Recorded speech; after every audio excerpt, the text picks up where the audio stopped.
Hey yogis, welcome back to my page. So good to see you here once again. Today we are going to take flight and we are going to practice our crow pose. So crow pose is a really great arm balance, especially if you haven't worked on any arm balances before. As you stay really close to the ground, you don't have to worry about your legs being up over your head, so it's maybe not quite so scary as like a pincha or a handstand. So I'm going to give you some of my best tips and tricks for finding your crow pose. And once you find your courage and your strength in crow, you're going to see your arm balances really start to take off, as it is a great strength builder. Okay, so one of the first things you need to do in order to get crow pose is get some really strong shoulders. So let's do a couple of exercises first to get our shoulders, our upper back, our core engaged so that they're ready to go. It would be really great if you'd already stretched out your wrists, got some circulation going in there, because we are going to be on our hands. So if you haven't done that, pause the video, stretch out your wrists, get things warmed up there. Okay, so my favorite posture for building strength in the shoulders is that good old plank pose. So hands right under the shoulders. Push the floor away. See how I'm rounding through my upper back? That's super important when you're in crow pose. So if we dump in here, if we retract the shoulders, we're not going to stay strong. So protraction through those shoulder blades, round that upper back, push the floor away. And then work on holding this, in the beginning, start with 30 seconds, working up to 1 minute, and then maybe 2 or 3 1-minute holds so that you really can get strong here. Hopefully you're still with me. Let's stay here 10 more seconds. Keep pushing. Watch where your hips are, don't let them drop, but keep that low belly sucked in. Legs in or muscles in the legs are really strong too. All right, go ahead and lower the knees. So if plank pose is too hard for you, maybe not be ready for crow pose yet, because we won't even have the legs involved when we get on our hands. Another nice one is forearm plank. So we get our arms down on the ground, you can grab opposite elbow, that way you know that their shoulders width. Palms flat. You can interlace the hands, but it helps to engage the shoulders a little bit easier. So if you can get the palms flat, I'd rather you do that. Step back. And then again, just like before, you round that upper back. You pull that low belly in. Legs are strong and engaged. And let's hold it here. My trick, and maybe this isn't very yogic, because we're all about staying in the moment in yoga, but I was a runner for a very long time, and when things get difficult, I go somewhere else. So if I don't like holding this plank pose or this crow pose, I tell myself, oh, I got 10 seconds.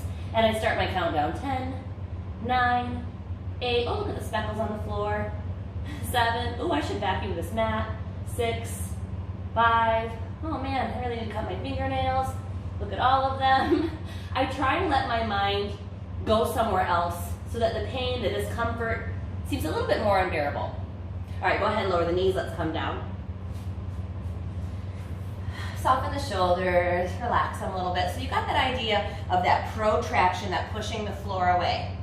Do that before you come into your crow pose if you're very new to it. Gets the wrists warmed up, gets the shoulders warmed up, gets the core involved. Of course, I'm always a big fan of those bicycle crunches, so maybe throw some of those in too. Another really good, important exercise is getting a really deep yogi squat. So in a yogi squat, the toes are out and the heels are in. And we sit down as deep as we can. Now, if you don't have the flexibility through the ankles and you gotta stay up on your toes, that's okay. That's all right, because really what we're looking for is that deep flexion through the hip. So I like to get it in as deep as I can, maybe even the shoulders to the insides of the knees, and then I squeeze with my legs, getting the hip flexors warmed up, getting them strong, and also getting a nice good stretch through the hips. You can sway a little from side to side if you'd like, or you can just stay still. Also, elbows to the insides of the knees and sitting up nice and straight, always a good choice. Keep the pelvic floor lifted, low belly sucking in. All right, so now the hips are a little bit more stretched out. And this is a nice setup for a crow pose. So we're staying right here in our yogi squat. See if you can get the knees to the backs of the triceps. So it's almost in my armpit here, just where my armpit begins. This is if you can come into this position It certainly will help you take off in your crow pose. And maybe just bring your hands down in front of you, peace fingers pointing forward, about. Of course, everyone's gonna have a little bit of a different hand position. And see how it feels to come up onto the balls of the toes, let the elbows bend, and just shift forward. Keep your feet on the ground and just hold it here. Make sure that the knees are on the backs of the arms, not on the sides. Keep rounding through that upper back, pull your low belly in. This is essentially a crow pose, but with our feet down on the ground. All right, go ahead and come down. So you notice that when you were there, you had to shift forward. You had to let your shoulders come past the wrists a little bit. As we moved over, it gets a little spooky. We feel like we may face plant. That's what most people's fears are. So maybe as you're working in crow in the beginning, you could put a pillow or a bolster down in front of you, a blanket. That way if you do face plant, you got a nice cushy landing to land on. Takes a little of the fear out of it. But what I'd really like for you to do is work on your tiger fingers or your spider fingers. So as we come forward and you feel like you may face plant, we begin to grip the ground. We grip the mat with our fingers and they work like our brakes. So let's just play with that without lifting the feet. So let's get the knees deep inside the tricep once again. Suck the low belly in, round that upper back. The elbows bend. Come up onto the balls of the toes, let the heels lift up. And let's just start that shift forward. And as soon as you shift and you feel that you may fall, start to grip the mat. And just see how that feels to let the fingers be your brakes. This is super important in all of these arm balances. Our fingers are really what help us keep that balance. Go ahead and come back down, release.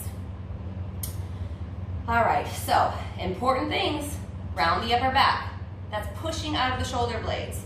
Suck the low belly in. Be ready to grip the ground with your fingers. And you have to shift forward. So we're gripping the ground because our face is going forward and our fingers are our brakes.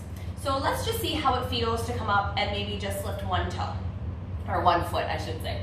Okay, so triceps, backs of the arms. I see a lot of people doing it like this with the arm inside of the leg. And it's okay. It's all right, especially in the beginning when you're beginning to find that courage and to find that strength. But it is much easier to stack your bones. So here, you're putting all of that work into the muscles. With the legs on the backs of the triceps, you're stacking the bones and you're letting that structure of your body hold some of the weight instead of just all the muscles. Okay, so try to climb those knees to the backs of the triceps as high as you can. If they're only here, that's okay. But the higher that you can get them on the arms, the better. Come up onto the tiptoes. Get the hands where it feels good on the ground. Start that shift forward. As you shift forward, you're gonna find, I have to lift a foot soon, or I'm just gonna go down. Maybe just lift the right toes. Let's hold it for 5, 4, keep pushing the floor away. 3, 2, 1. Lower the right foot. Find that balance. Now lift the left. Pull that little belly in. Hold it for 5, 4, 3, 2, 1. That had me thinking about another good tip. So don't look straight down. Don't drop your head in, but slightly looking forward. So if I drop my head in, likely I would fall and roll forward, not just falling off to the side, which could be a little dangerous, hurt your spine. So make sure that your chin is slightly lifted and your gaze is forward. Not so much up, but just maybe towards the edge of your mat. All right, so if that was enough for you, that's a really great place to play and practice until you find a little bit more strength to lift up both toes. But if you're ready for a little bit more, let's just float both feet maybe just an inch. You don't have to come up very high in the beginning. So get that position again, that deep yogi squat, then the knees to the backs of the triceps. Another good tip I didn't mention is keep the elbows in. They're going to want to flare out in the beginning. In those early days, you have to keep them squeezing in towards each other. This is where that shoulder strength gets involved. So think elbows in, keep those arms in a parallel line. We don't want them flailing out. All right, start that shift forward. Push the floor away, suck low belly in. I'm shifting forward, I'm starting to grip the ground. Maybe we just hover the toes. Let's stay here. 5, 4, 3, 2, 1. All right, very nice. Hopefully that felt okay, not too spooky. Again, if it did, try the pillow, try a blanket down in front of you. Sometimes it's in our head that the fear is. We have the strength in the body, but something in our mind is stopping us, some type of fear. So instead of saying, I can't do that, or it's too scary, or I'll never do it, or I'm gonna bust my face, instead say, I know I'm strong enough. I can definitely do this. I can't wait till I have my crow pose. I'm gonna feel so good when I have it. That way you're already telling your mind it's already going to happen. And then watch it happen much quicker when you start saying the right words. All right, so again, let's take this a little bit further. We've started to float the toes up. See if we can lift them up a little bit higher, maybe 1 foot at a time. See how that feels. Knees to the backs of the triceps. Low belly sucks in. Protract the shoulder blades. Elbows squeeze in towards each other, keeping those lines parallel. We shift forward. Grip the mat. Float the toes maybe one at a time in the beginning. As you get better at it, see if you can float up both. Maybe the toes touch. 5, 4, 3, use those grippy fingers. 2, 1. Nice. All right, and then from there, there's so much you can do with it. Lifting the toes up higher, maybe even getting the heels to touch each other, and then you could always progress this to a much harder version of crow pose, which is crane pose with the arms straight. So let me give you just a little demonstration of where you can go with your crow pose. But I always start, just like you do, in this very typical crow pose position. Float both feet, toes, heels touch, lift them up close to the bum, really round that upper back. Nice, okay, and then if you want to straighten out the arms, find that crane pose. And there you have it. There is your Bakasana, your crow pose, maybe leading up to a crane pose. Hopefully this helps you. It might have given you that one little tip or trick that you needed for you to be ready to take flight. And I would love to hear how it's going. Leave me a comment. Let me know if this helped you any. And if there's other videos that you'd really like to work on, other postures or techniques that you'd like to hear about, I will try to get on those for you right away. If you haven't already, please subscribe to the channel. Make sure that you give this video a thumbs up, share it with your friends, and good luck in your crow pose, guys. I know you can do it. Namaste.